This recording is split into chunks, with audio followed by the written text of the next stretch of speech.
अत्यंत गंभीर विषय, हरियाणा के युवाओं के भविष्य से जुड़ा विषय, चुनाव की इस गहमा गहमी के बीच हरियाणा के युवाओं को सब लोगों ने कहीं ना कहीं पीछे छोड़ दिया है। हरियाणा के युवाओं की व्यथा को, हरियाणा के नौजवान लड़के और लड़कियों, हमारे बच्चों की तकलीफ़ों को, उनकी बेबसी को, युवाओं की बदहाली को राजनीतिक दल कहीं ना कहीं चुनाव के शोरगुल में भूल गए हैं। इसलिए मैंने उचित समझा कि करण की इस नगरी, पवित्र नगरी करनाल के अंदर एक बार फिर हरियाणा के युवाओं की उस व्यथा को, कई बार हम यहाँ तक मार्च करके जिसके लिए आए, आज फिर उसे वहीं से उजागर किया जाए। भाजपा सरकार ने 20 लाख से अधिक हरियाणा के युवाओं की जिंदगी बर्बाद कर दी है और युवाओं के भविष्य की भ्रूण हत्या कर दी है। 5 साल से लाखों युवाओं को सीईटी के जंजाल में फंसा दिया और सीईटी अब कॉमन एक्सप्लॉयटेशन टेस्ट बन गई। युवाओं से छल, फरेब और धोखा, यही भाजपा का डीएनए बन गया है और एचएसएससी का घिनौना चेहरा भी। हमारी ये मांग है, वो मैं उससे एंड में चर्चा करूंगा।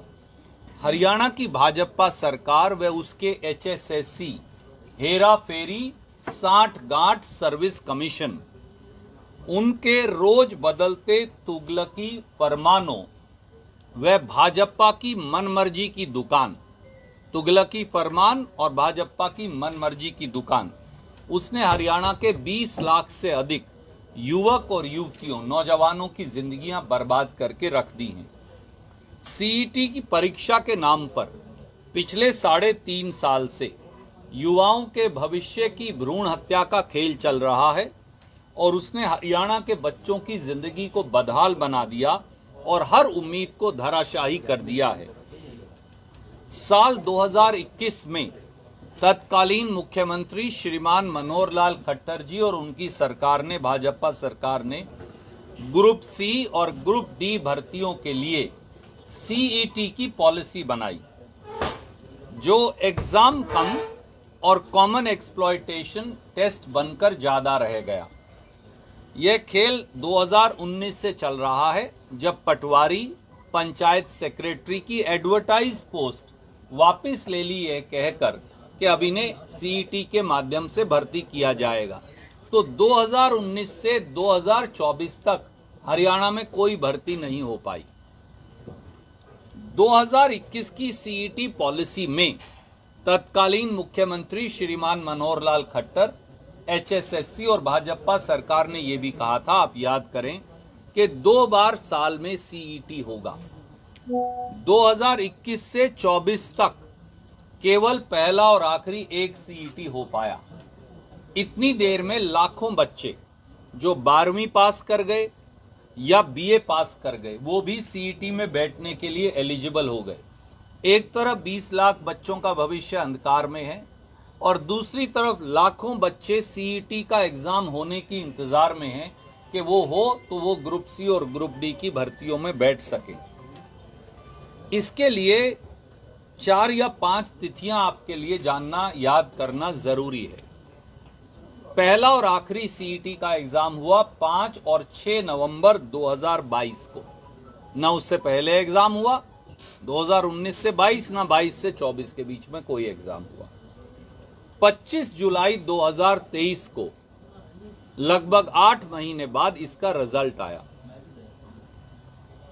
4 अगस्त 2023 को भारी गलतियों के चलते, हेराफेरी के चलते, पंजाब और हरियाणा हाई कोर्ट की एक खंडपीठ ने इस निर्णय से, मैं इसकी कॉपी आपको भेज रहा हूं, इस सीईटी एग्जाम को सिरे से खारिज कर दिया और ये कहा कि सोशो इकोनॉमिक के मार्क्स एक एक बच्चे के रिकैलकुलेट करो और नया रिजल्ट निकालो। इसकी प्रतिलिपि मैं फैसले की आपको भेज रहा हूं। अब 31 मई 2024 को, 3 दिन पहले, पंजाब हरियाणा हाईकोर्ट की खंडपीठ ने सोशो इकोनॉमिक मार्क्स को ही सिरे से खारिज कर दिया और कहा कि ये मार्क्स ही नहीं दे सकते, ये गलत हैं और इसके आधार पर जो नियुक्तियां या सीईटी का रिजल्ट हो वो भी गलत है। अब दो बातें साफ हो गई। नंबर एक, 4 अगस्त 2023 को सीईटी का जो एकमात्र पेपर हुआ था 5 और 6 नवंबर 2022 को, जिसका रिजल्ट 25 जुलाई 2023 को निकाला था, 4 अगस्त 2023 को तो एकल बेंच हाई कोर्ट ने इस सीईटी टेस्ट को खारिज किया। कहा कि दोबारा से रिजल्ट निकालो, एक एक बच्चे के सोशो इकोनॉमिक के नंबर जोड़ो। दूसरा, 31 मई 2024 को पंजाब और हरियाणा हाई कोर्ट की खंडपीठ ने वो 5 नंबर भी खारिज कर दिए सोशो इकोनॉमिक के, और कहा कि इसके आधार पर जो रिजल्ट है और भर्तियां वो सब गलत हैं। अब युवाओं और भर्तियों के लिए घातक परिणाम 2019 से 24 में आ गए, वो क्या हैं वो देखने की जरूरत है।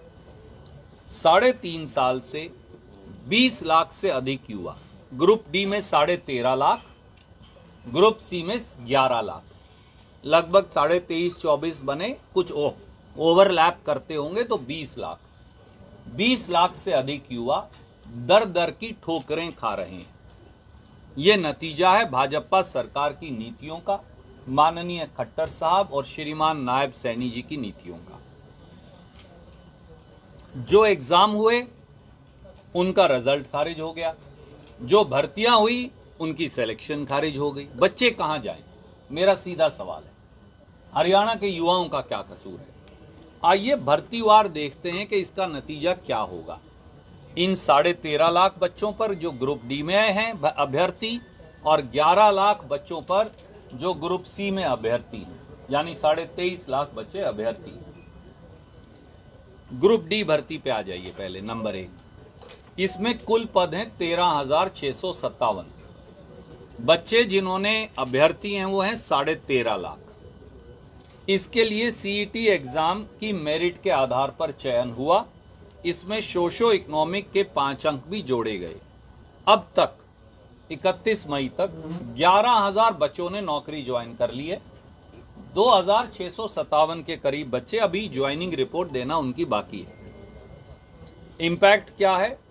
क्योंकि सोशो इकोनॉमिक के 5 नंबर जुड़े हैं, वो खारिज हो गए हैं, तो ये सारी की सारी नौकरियां खत्म।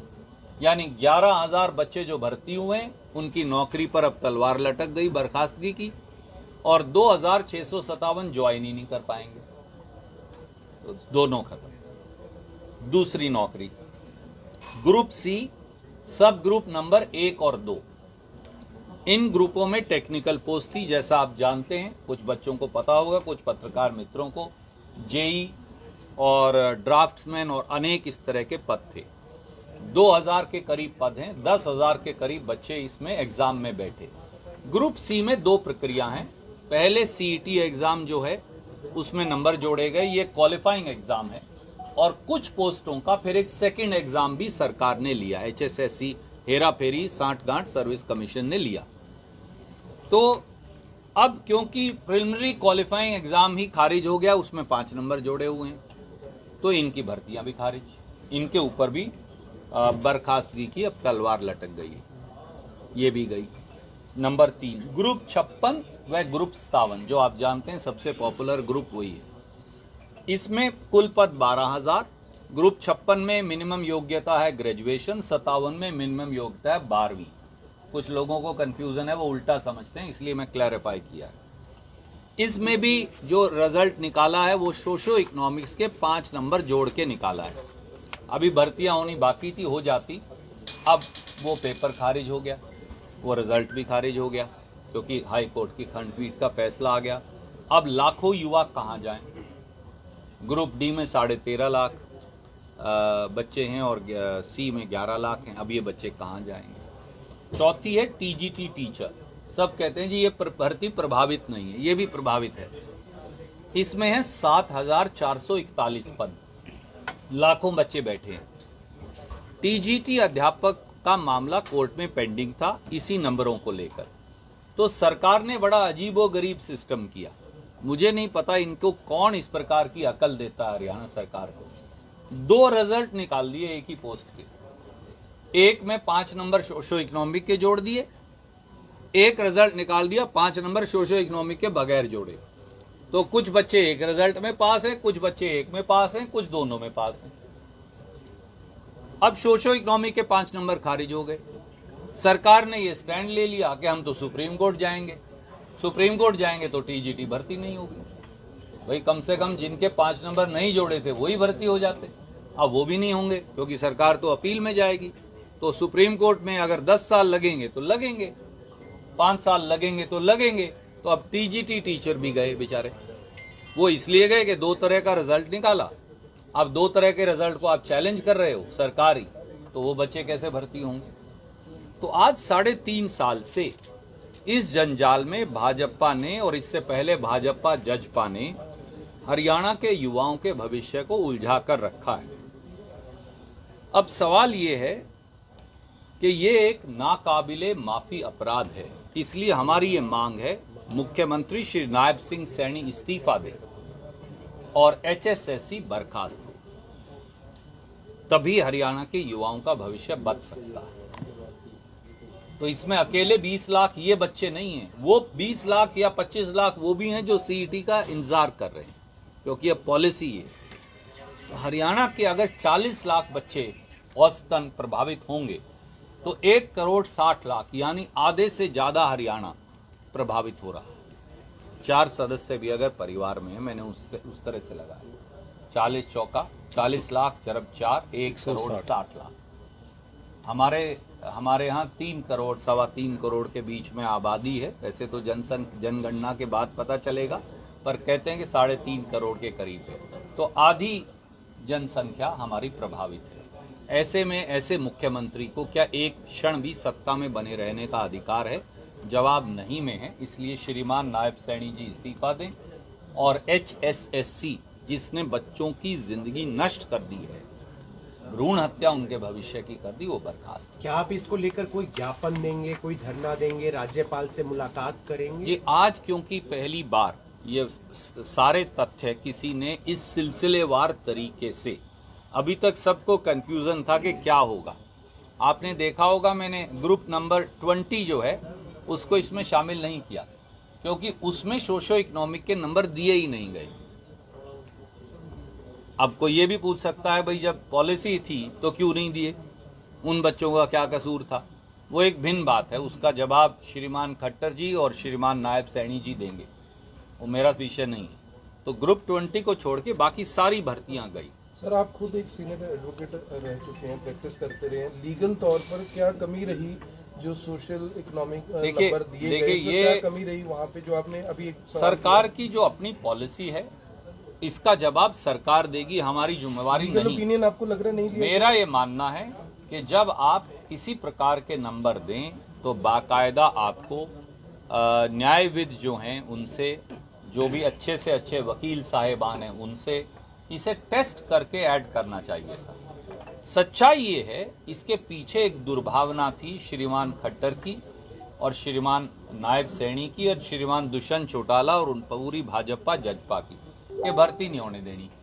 एक हरियाणा में खड़ी बोली की कहावत है, बहुत अच्छी नहीं है, उलझाए रखना, उसको ये भी कह देते हैं कोई खड़ी बोली में मेरे जैसे लोग, गधी गेड़ में डाले रखना, मतलब चक्कर में उलझाए रखो बच्चों को, उनका कुछ फैसला मत होने दो। अगर आप ऐसे ही उनको उलझाए रखोगे तो वो आपकी वोट दे देंगे। तो उनको उलझाओ, आगे गाजर लटकाओ और वोट ले लो। तो ये जो वोट लो राजनीति है, नौकरी के एवज में वोट लो राजनीति है, उसने हमारे बच्चों के भविष्य को अंधकार में लाकर खड़ा कर दिया। मैं एक सवाल और पूछता हूँ, आपके बिहाफ पे भी, मेरे बिहाफ पे भी, हरियाणा के लोगों के बिहाफ पे भी, कितने ऐसे बच्चे होंगे जो 5 साल में ओवर एज हो गए? उनका क्या कसूर है जिनको मौका नहीं मिलेगा? कितने ऐसे बच्चे हैं जो 12वीं और BA पास कर लिया पर CET में बैठ नहीं पाए, क्योंकि 2022 के बाद CET नहीं हुआ। तो अगर आपने नवंबर 2022 के बाद पास किए तो आप बैठ नहीं सकते, ना उससे पहले बैठने दिया। वो बच्चे कहाँ जाएं, किसके मत्थे लगें जाके? सर, पहले कहना है कि वो सुप्रीम कोर्ट में जाएंगे, प्राइवेट नौकरी में भी आरक्षण दिया जाएगा, वो भी कहीं ना कहीं अटक गई भर्ती, यहाँ पर भी ऐसे ही हो गया। और ये दोनों ही बीजेपी और JJP के घोषणा पत्र के वादे थे। मैं आप दोनों के सवालों का जवाब देता हूँ। पहला सवाल है कि हरियाणा के युवाओं के आरक्षण की नीति भी इसी पछड़े में फंस गई।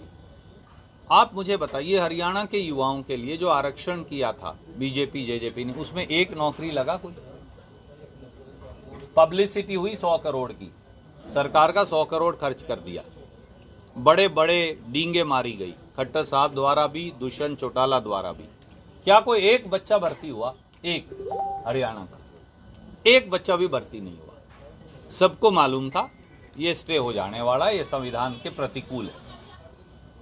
इसी प्रकार से जो आप कह रहे हैं कि वो सुप्रीम कोर्ट जाएंगे, अब मैं आपसे पूछता हूँ, वो उनका कहना है सुप्रीम कोर्ट जाएंगे, किसी की नौकरी पर आंच नहीं आने देंगे। भैया मैं आपसे एक बात कहता हूँ, या तो खट्टर साहब अब सुप्रीम कोर्ट के जज लग गए हों चीफ जस्टिस पर, तो ठीक है, बड़ी अच्छी बात है, हम भी ये चाहेंगे किसी की नौकरी पे आंच ना आए, हम सहमत हैं। परंतु यार हाई कोर्ट का फैसला है, डिवीज़न बेंच का, और डिवीज़न बेंच के फैसले ने वो 5 नंबर खारिज कर दी और कहा इसके आधार पे जो कुछ हुआ वो सब गलत है। तो क्या अब सुप्रीम कोर्ट के जज हैं क्या मनोहर लाल खट्टर जी और नायब सैनी जी, चीफ जस्टिस हैं क्या, कि वो ये कह सकते हैं? इस देश में संविधान और कानून आज तक तो है, हो सकता है कल के बाद ना रहे, वो अलग बात है, आज तक है। पूरे चुनाव तो मुझे सर एक सेकंड, मैं इनके सवाल, सुप्रीम कोर्ट जाएं बहुत अच्छी बात है, मैं ये कह रहा हूं इन बच्चों को के साथ आपने 2019 से 24 तक ये खेल क्यों किया हुआ है? इसका जवाब तो दे दीजिए। आपने कहा हर साल 2 बार सीईटी एग्जाम करवाओगे, आपने नहीं किया। आपका सीईटी एग्जाम का रिजल्ट गलत हुआ, आपका सीईटी का पेपर लीक हुआ, आपने 41 नंबर पहले पेपर के अगले दिन फिर दोबारा वही सवाल रिपीट किए, हर चीज में हेराफेरी की, हर चीज में धांधली की, हर चीज में बेईमानी की। मैं बहुत जिम्मेवारी से तीनों बातें कह रहा हूं। उसकी वजह से ये सारा मामला हाई कोर्ट के में फंसा पड़ा है। दावा कसूरवार वो हैं जो राजगद्दी पर बैठे। 39 पेपर लीक हो चुके, चपड़ासी से लेकर, सीईटी से लेकर, एक्साइज इंस्पेक्टर से लेकर, एग्रीकल्चर इंस्पेक्टर से लेकर, आईटीआई इंस्ट्रक्टर से लेकर जज तक सारे पेपर हरियाणा में बिके। तो वो पर्ची और खर्ची कहाँ गई फिर? आज तक हर रोज खट्टर साहब नई एसआईटी बढ़ा देते थे जब वो मुख्यमंत्री थे। पिछले 10 साल में एक एसआईटी का रिजल्ट आया हो तो बताओ। आखिर में हमने ये भी साबित कर दिया, ये करोड़ों रुपए की रिश्वत पब्लिक सर्विस कमीशन के अंदर बैठ के लेते हैं। हमने बाकायदा इंफॉर्मेशन दी, उसके आधार पे वो पकड़े गए करोड़ों रुपए की अटैचियाँ। अटैची कांड हुआ पहली बार हरियाणा में, करोड़ों रुपया एचपीएससी के अंदर पकड़े गए। किसी सफेद पोश को सजा मिली, किसी आदमी को सजा मिली आज तक? दोनों का जवाब ना में। अब तो 9वीं और 10वीं के पेपर भी बिकने लग रहे हैं, बीए का पेपर भी बिकने लग रहा है। इस साल 10वीं और 12वीं के, आप कृपया करके मेरा ट्विटर और आपका अखबार और चैनल देख लीजिए, हर सब्जेक्ट का पेपर बिका। पॉलिटिकल साइंस का पेपर बिका, पब्लिक एडमिनिस्ट्रेशन का पेपर बिका, साइंस का पेपर बिका, मैथ्स का पेपर बिका। ये पेपर बेच सरकार है साहब, ये पर्ची खर्ची नहीं, ये पेपर बेच पैसा खा सरकार है। रणदीप जी, आप तो सत्ता में रहे हैं, ये पिछले 10 साल में, ये मेरा अनुमान है और मैं सब्जेक्ट टू करेक्शन है क्योंकि मैं गलत भी हो सकता हूँ, 1000 करोड़ रुपया एचएसएससी, एचपीएससी और कौशल निगम, इन तीनों ने बच्चों से पैसा ले लिया और भर्ती हो नहीं रही। मैंने आपको बताया 2019 वाली भर्ती तो एक एक विड्रॉ कर ली कि भाई सीईटी से करेंगे, फिर सीईटी नहीं हुआ आपसे, सीईटी हुआ जाके नवंबर 2022 में 5 और 6 को, वो आपका रिजल्ट क्वॉश हो गया क्योंकि आपने सब जगह धांधली और हेरा फेरी की। ये बच्चे पैसों से भी ज़्यादा, एक एक माँ बाप जो है एक एक पैसा जोड़ जोड़ कर बच्चे को एग्ज़ाम के लिए देता है। पर आप ये मत समझो एग्ज़ाम वाला पैसा, व्हाट अबाउट ये जो अकेडमीज पैसा लेती हैं तैयारी का, करनाल में, कैथल में, कुरुक्षेत्र में, पानीपत में हज़ारों अकेडमियाँ हैं, वो करोड़ों अरबों रुपए का बिजनेस चलाती हैं बच्चों को पेपर तैयारी का। माँ बाप वो पैसा भी तो दे रहे हैं, वो कहाँ गया? भाजपा इलेक्शन का किस तरीके से रिजल्ट देखते हैं? कल रिजल्ट आ रहा है। देखिए, मैंने इसीलिए कहा इलेक्शन के शोरगुल में हरियाणा के 20 लाख से अधिक युवा जो पेपर दे चुके हैं और 20 लाख जो देने की इंतजार में, उनका भविष्य हम भूल गए हैं। इसलिए आज मैं इलेक्शन की चर्चा आपसे नहीं करूंगा, मैं मेरे बच्चों के भविष्य की करूंगा, जिसमें आप भी इंटरेस्टेड हैं, मैं भी इंटरेस्टेड हैं और आपके दर्शक और पाठक भी। सर इसी पर कर लेते हैं, आपको नहीं लगता देरी हो? मुझे याद करिए, देखिए ये मत आप तो न्यायविद हैं, इसे ऐसे मत करिए। गर्मी में लोग बेहोश हो रहे थे, हम पैदल चलकर यहाँ आ रहे थे, विमान से लेके यहाँ। याद तो करिए, कुरुक्षेत्र से लेकर करनाल तक इसी सीईटी की इसी धांधली को, इसी ग्रुप सी डी को, इसी 56 और 57 को लेकर अगर एक आदमी जो पिछले 2 साल 2.5 साल से आवाज उठाता है वो मैं हूँ। अप्रीहेंशन थी आपको कि ऐसा? बिल्कुल, हमने कहा था ये होगा। सब एक बार बताइए, प्रॉपर्टी आईडी में जो हमने कहा वो सच आया? 56-57 में ग्रुप में और सी और डी में जो मैंने कहा वो सच मिला? पब्लिक सर्विस कमीशन की भर्तियों में जो मैंने कहा वो सच मिला? HSSC की भर्तियों में जो कहा वो सच मिला? हम गैर जुम्मेवार नहीं, हम गंभीर लोग हैं, वोटों में वी आर सीरियस पॉलिटिशियन, हम कोई मजाक थोड़ी करते हैं। अगर खट्टर साहब भी या बीजेपी अच्छा काम कोई करेगी हम उसकी तारीफ करेंगे, हम विपक्ष में हैं, पर हमारा सब काम आलोचना करना थोड़ी है। पर हमारे बच्चों का आखिर में आदमी क्यों जीता है? ठीक है, कई लोग शादी नहीं करते स्वेच्छा से, हम उनका सम्मान भी करते हैं, ये उनकी मर्जी है। बहुत लोग हैं जो स्वेच्छा से शादी नहीं करते, पर 99% लोग गृहस्थ हैं, और जो गृहस्थी का एक नियम है वो है आगे बच्चों का भविष्य। इस सरकार ने, खट्टर साहब की सरकार ने, दुष्यंत चौटाला की सरकार ने, नायब सैनी जी की सरकार ने, बीजेपी और जेजेपी की सरकारों ने हमारे बच्चों का भविष्य अंधकार में लाकर खत्म कर दिया।